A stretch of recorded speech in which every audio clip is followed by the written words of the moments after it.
Okay, welcome. I'm going to try this recording with this document camera again. I've been having trouble, and I apologize for all the videos that haven't worked. I'm trying a different computer. It doesn't let me put my face in it, but oh well. Okay, so what we're going to be doing is drawing a free body diagram for an object on an inclined plane. And the rules we're using are the same ones we learned yesterday, okay, but they're applied a little bit differently for something on an inclined plane. All right, but these descriptions here all still work. Here we go. Okay, so let's see. Which forces would be acting on an object on an inclined plane? Clearly gravity, because it always acts, right? It won't always matter if you're looking at a bird's eye view, for example, but it always happens, right? So we've got the force of gravity, all right? And that's this guy right here. All right. Now, since it is on a surface supporting the object, there is also a force normal, which I'm going to draw here in blue. Remember, normal is perpendicular to the surface. That's the word normal. It means perpendicular, right? So it's perpendicular to this, which is then perpendicular to that. Okay, good. Or parallel to that. And what else do we got? Well, let's see. Someone may or may not be pushing down on this, but we're going to keep it simple, not put an applied force in. All right.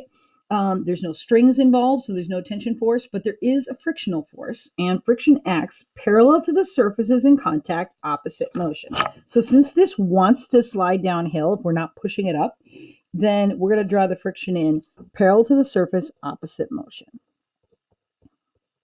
Okay. And we're done.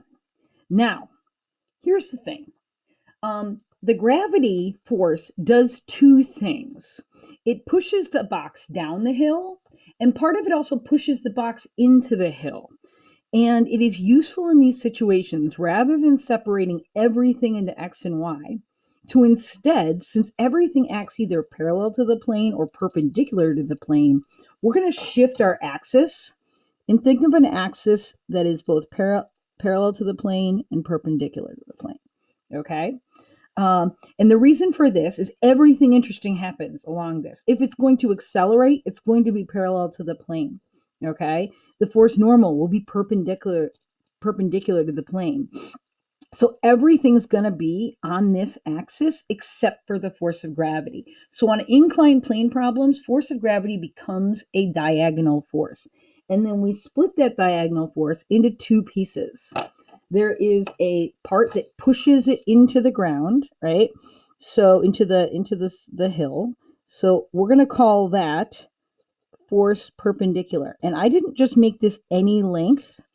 I actually made it's the same amount down as this is here. You'll see it better in a second. Also, another part is force of gravity, and you can draw it up here or down here. I often draw it down here. Is the part of the force gravity that pushes it into the hill. And we'll call this force parallel.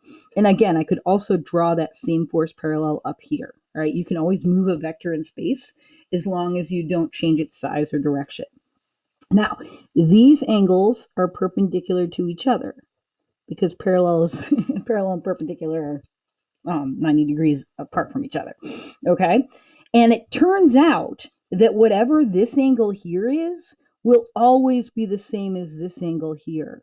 Okay, and then I carefully pulled this off to make it show you do this, but then unless I put something underneath, you can't see it. So I guess I'm going to pause and do that right now. And we're back. All right, so here's my thing. Okay, whatever this angle here will always be the same angle as this, and it's because they are similar triangles. And if I flip this up and turn it around and put it this way, all right, and you can see if you look through that angle's still there. Okay, right? Boop, boop. This angle here between force perpendicular and force gravity will always be the same size as the ground and the inclined plane. You're going to have to take my word for that, okay? But I'll show it to you again. Here it is. If I take it, if I flip it and put it this way, this big triangle representing the inclined plane is similar, meaning same angles and proportional sizes, to this triangle here, showing the components of the gravity force, okay? So these two angles will always be equal. whatever this is, will always be the angle same as that. Now, let's do a little bit of trig. Okay, so I'm going to move this down. All right, line everything up. Okay, so trig. If I look at this triangle and I have, we'll do it in black, we have an opposite, we have an adjacent, and the long size is gravity, and that's the hypotenuse, right? Okay, so if you remember your trig, sine, cosine, tangent, oh hell, another hour of algebra, okay? Or SOHCAHTOA, or some old hippie caught another hippie tripping on acid, or Tom's old aunt sat on her coffin and hollered, use your favorite mnemonic. Okay, now, since I have, you'll likely know the force gravity, all right, because they'll probably give you the mass and have you calculate it. So you're likely to know this, you're likely to know this, and we want to figure out what the force parallel and force perpendicular are. Okay, so if I look here and I rearrange this first formula, I can see that the sine of theta equals the opposite, which is force parallel, over the hypotenuse, which is force of gravity. And similarly, all right, I can write an equation for cosine, which is cosine of theta equals the adjacent, which is force perpendicular, all over the hypotenuse, which is force gravity. Now, if we rearrange these, I can get these formulas. That the force parallel is Fg sine of theta, and the force perpendicular is equal to Fg cosine of theta. Okay? These are not on your reference tables like the x and y components are. Looking for reference tables, not finding them in a hurry, but here we are. So right here, back in vectors, we used ax equals a sine theta, ay equals a sine theta, and you don't have to work it out with right angle trig. This is not on your reference tables. And I want to warn you something else, about something else. Sometimes people think like y is kind of like parallel and x is kind of like perpendicular. But notice x goes with cosine and perpendicular.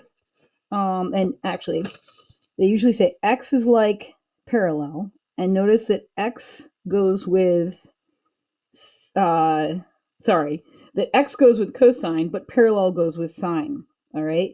And similarly, sometimes people think, well, y is kind of like perpendicular, but notice that perpendicular goes with cosine and y goes with sine. So don't make that mistake. And the reason there's that difference is these here are based on angles with the horizontal. And this is technically a vertical angle. So that's why the sine and cosine is switched. You either need to work this out every time with right angle trig, or you can remember this stupid mnemonic. And here you go. Ready? Perpendicular goes with cosine. They both have a k sound. So if you're hacking and spitting, you say it right. Okay? Force perpendicular goes with cosine. And also notice these are components of the weight force, because the weight force is the new diagonal if we're shifting our axis to everything happening either parallel or perpendicular. Now, one other thing. The perpendicular force is what pushes something into a surface, and this one gives us traction. All right? Because, as we're going to learn, as we learned the other day, force friction equals mu Fn. All right? And the more something is pushed into a surface, the bigger the force normal will be, and the more traction it'll have. All right? And the force parallel, this one here, tends to make the object want to slide down. So the weight force is doing two things. It's pushing you into the hill, which causes the hill to push back with a normal force, and that normal force influences friction. All right. But the force of gravity also pushes it down the hill, which makes it want to slide down. All right. Another thing to keep in mind, if this is in equilibrium, which means acceleration is 0. Okay. And these things always accelerate in the parallel direction. You don't have inclined planes where things are accelerating perpendicular to the plane, right? I guess you could hop down, but that is far beyond the scope of this course. Okay. If this is an equilibrium, what it means is forces must be balanced. Okay. So in the cases where forces are balanced, okay, which hint, hint, is going to be every problem you would likely get on a test, okay?